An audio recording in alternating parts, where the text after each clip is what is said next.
Hello, hello, hello. It's Little Less Coco, Weight Loss Journey 2018. Coming to give you a brief update. I went to my doctor's appointment today. They asked me how things was going. I said not going. Still, not going. So I'm going to share with you about, what we talked about and what happened on today. First, to those of you who just coming across my weight loss journey video blog for the first time, I had RNY gastric bypass surgery January the 29th, 2018 this year. My highest weight was 256. My surgery weight was 243. Today I am 190. So it's between 189 and 190. It's going back and forth. If you want to subscribe, I always subscribe back. If you want to subscribe and keep up with my journey or catch up with my journey, you can go back and look at my video vlogs and learn more about where I've come from and what's been really going on since my surgery in January. Okay, I went to my doctor's appointment today, like I said, and they asked me how things going. I said it's not going. Still having problems getting in enough nutrients, food, period. No proteins, period. And most of all, getting enough liquids and water. Long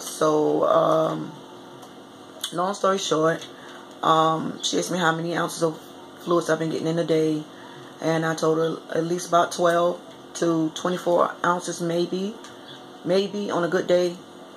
In between, I eat, like a half a cup of ice.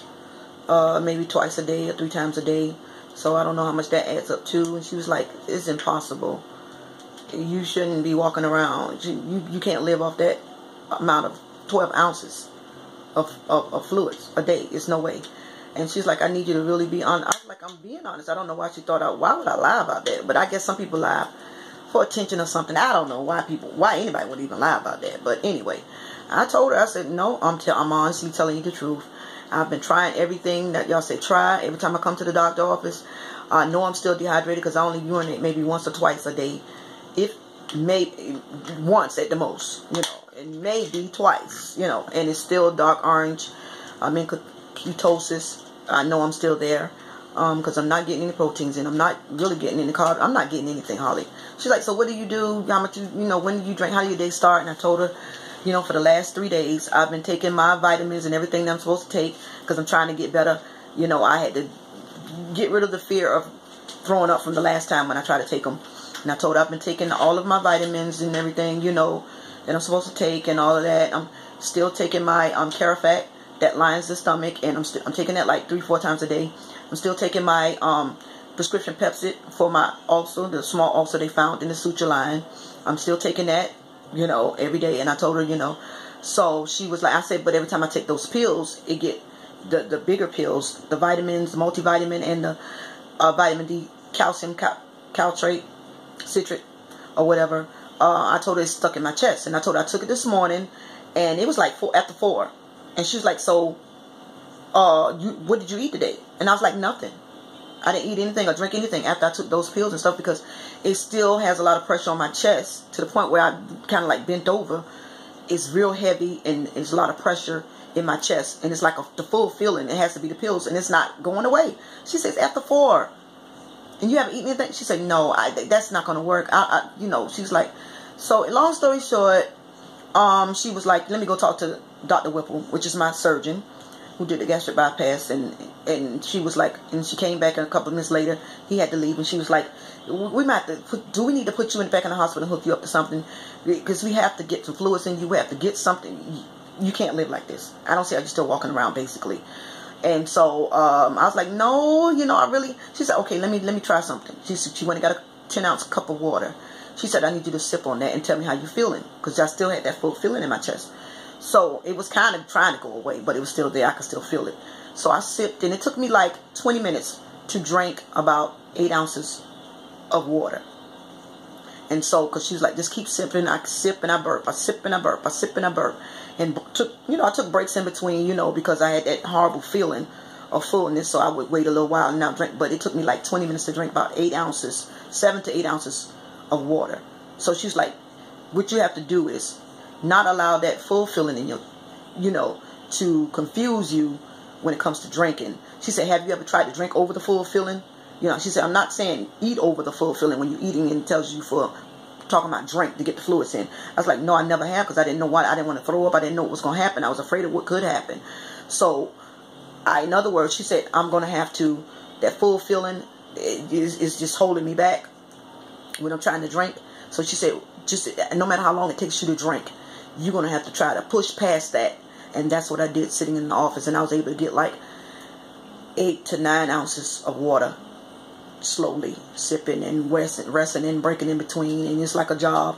So I told her I'm going to have to, she's like, listen, she said, either you have to get these fluids in and get, right now I don't even care what you're eating right now. Whatever you can tolerate, eat it. I don't care about the starches. I don't care about, in other words, I don't care about the weight loss right now. We got to get you better. And I said, I tried everything they told me to try. I wasted so much money. I tell you, when I say waste so much money, buying different things and trying different things, and it's not working for me. So, and no meats at all. I can't tolerate any of that. And I should be at the stage I'm in, like she was saying, I should be able to eat basically pretty much almost anything within, the guidelines, of course. And it's not happening. I'm belching now because I just ate 1 shrimp and a few vegetables. I went to Seasons of Japan, because see, I'm trying everything. Seasons of Japan, I got the grilled vegetables, zucchini and whatever, and I got some shrimp, a shrimp bowl, and I think I ate 2 shrimps so far, within the last 30 minutes maybe. I don't know. I'm just losing count of everything. But long story short, she was like, I hate to, we might just have to put you back in the hospital, and see what's going on. The last scope they did, it was just a little small ulcer. It was small, very small and minute, and it shouldn't affect you. It shouldn't be affecting you right now at this point. And so she was like, okay, not to be mean, the worst case scenario, if we can't get you to get these fluids in and this nutrients in or whatever, we might have to, the next step is putting the tube in your stomach. No. God, you're going to have to come on and move in my behalf. No, I do not want no tube in. She said, then we have to pour in the protein shake in the water and the whatever fluids or whatever. And no. I heard a few people had to have that done. No. So I told her I would push myself because I don't want to go back in the hospital, and I definitely don't want that. I told her I want to push myself because I'm up literally, 16, 17, 18 hours a day. I go to sleep. I'm a night hawk, And she's like, just keep a cup in your hand. So I'm basically going to try to do what she say and push past the feeling that I have. She said, that full feeling when I'm drinking, I'm just going to have to push past that. Not to the point where I'm, vomiting or anything, but she's like, just try to push past that as far as you can. And I'm going to try my hardest today to do that for the whole time that I'm up and about. I'm going to keep sipping, and because I just have to make this work. I have to make this work. Today is something that I did achieve today that I haven't done since surgery. I went to a support group. I went to support my daughter-in-law in her information group because she's, getting the sleeve. And lo and behold, Anissa Grantham, I love her dearly. She's a sweetheart. Today was the day that we had workshop here in Savannah at the Generation Center. Generation 1, actually. And I was able to sit in and have, and vent and share, and everybody vented and shared, and when they was like, you're going to get past this, it was encouraging. So I'm just praying and pushing, and today I'm going to push as far as I can push to try to get these fluids in. I don't want to go back in the hospital. I really don't. So I just want to share the update with you all. I just got home, so still have my purse around my neck or whatever. Just got home, and I just want to share, and let me put this disclaimer out there. Remember, everybody's weight loss journey is not alike. Whether you have gastric bypass or the sleeve or the band or whatever, everybody's journey is not alike. Your boo-boo journey may not be like yours. Your best friend, your bestie, your parents, your sister, your brother, your cousin, your neighbor, people in the support group journey. Your journey may not be like ours, some of ours, because some people, they really flew through this surgery with flying colors. You know, yippee, hallelujah, glory to God. I'm so glad I made this decision and all of that. Then you have some that, you know, have a few complications, you know, really going through trial and error, ups and downs, and really can't come under subjection to the surgery. Still in shock, the body's still in shock and all that.